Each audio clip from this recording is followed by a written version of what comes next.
Nung hinuli ako, I was 18 years old. At that time, I was in the forefront of demanding for the return of student councils and school papers. Dinala ako dito. Naalala ko, kumuha siya ng malaking revolver. Kinuha niya, in-empty niya lahat yon. Tapos nilagay niya sa isa. Ginanon niya, tapos pinasok. Tapos sabi niya, ibuka mo yung bibig mo. So pinasok niya yung baril. Tapos alam niyo, pag nakapasok sa bunganga mo ang baril, ang lamig, sabi niya, well, tingnan natin kung lucky ka. Tapos sabay yung pagpitik ng, ano ba yun? Gatilyo pa yun. Pag nasa loob mo pala yung barrel ng isang baril, ang lakas ng tunog. Akala mo pumutok. Sabi ko, I can feel my brain splattered sa wall.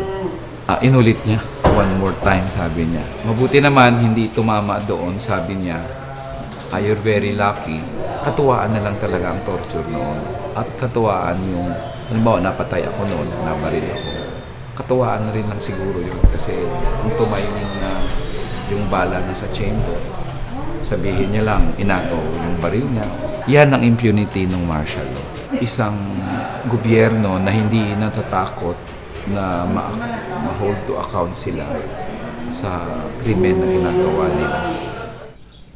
One important danger to all of us if Bongbong Marcos wins the vice presidency, it is the lesson that you can get away with it. So you can't pala impose martial law and commit human rights violations and steal public funds and impoverish an entire nation and get away with it.